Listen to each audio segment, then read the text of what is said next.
Hi friends, welcome to our channel. இன்றைக்கி நம்ம சுலபமாக ஒரு 10 நிமிஷத்தில் செய்யக்கூடிய ஈவினிங் ஸ்நாக்ஸ் எப்படி பண்ணுறதுன்னு பார்க்க போகிறோம். மேலே நல்லா கிறிஸ்பியாகவும் இருக்கும், உள்ளே நல்லா சாஃப்டாகவும் டேஸ்ட்டாகவும் இருக்கும். நம்ம வீட்டில் இருக்கிற சுலபமான பொருளை வச்சு ஒரு ஈவினிங் ஸ்நாக்ஸ் எப்படி பண்ணலான்னு இந்த வீடியோவில் பார்க்கலாம். இப்போ இந்த ரெசிபி பண்ணுறதுக்கு ஒரு மிக்சிங் பவுலில் எடுத்திருக்கேன். இதில் 1 கப் அளவுக்கு கோதுமை மாவு சேர்த்துக்கோங்க. எந்த கப்பில் அளக்குறீங்களோ அதே கப் அளவுக்கு எல்லா மாவையும் நம்ம எடுத்துக்கிற போகிறோம். இப்போ இது கூட அதே கப்பில் 1/2 கப் அளவுக்கு கடலை மாவு சேர்த்துக்கோங்க. 1/4 கப் அளவுக்கு பச்சரிசி மாவு சேர்த்துக்கோங்க.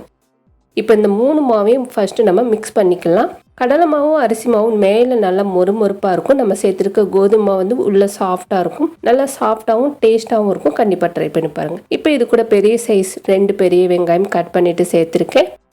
சேர்த்ததுக்கு அப்புறமா இது கூட நல்லா பொடியாக சாப் பண்ண இஞ்சி 1 டேபிள் ஸ்பூன் அளவுக்கு சேர்த்துக்கோங்க. இது கூட 2லேருந்து 3 பச்சை மிளகா பொடியாக கட் பண்ணிட்டு சேர்த்துக்கலாம். சேர்த்ததுக்கு அப்புறமா கொஞ்சமாக வாசனைக்காக கருவேப்பிலை சேர்த்துக்கோங்க. இது கூட பொடியாக கட் பண்ண கொத்தமல்லி 1 கைப்பிடி அளவுக்கு சேர்த்துக்கலாம். சேர்த்ததுக்கு அப்புறமா இது கூட கொஞ்சம் க்ரஷ் பண்ண ஜீரகம் சேர்த்துக்கோங்க. நல்லா டேஸ்ட்டாக இருக்கும். இப்போ சேர்த்ததுக்கு அப்புறமா இதில் கொஞ்சம் கொஞ்சமாக தண்ணி சேர்த்து பஜ்ஜி மாவு பதத்துக்கு நல்லா மிக்ஸ் பண்ணிக்கிற போகிறோம். கட்டி எதுவுமே இல்லாமல் நல்லா கரைச்சி எடுத்துக்கோங்க. நம்ம சேர்த்துருக்க எல்லா மாவும் இந்த பதத்துக்கு கரைச்சி எடுத்துக்கோங்க.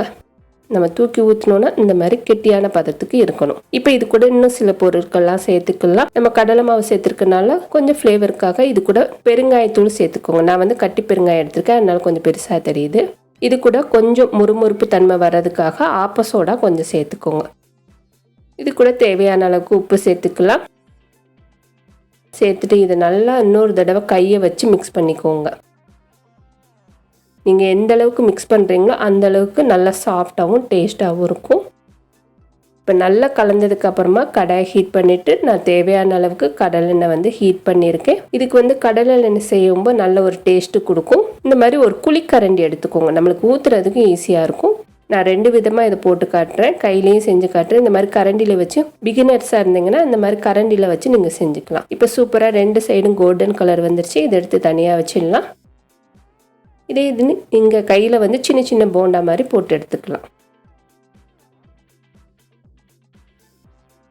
ஆயில் வந்து நல்ல மீடியம் ஹீட்லேயே வச்சு போகிறீங்க. அப்போ தான் மேலே நல்லா மொறுமொறுப்பாக இருக்கும். அதே போல் ஆயிலும் அதிக அளவுக்கு குடிக்காது.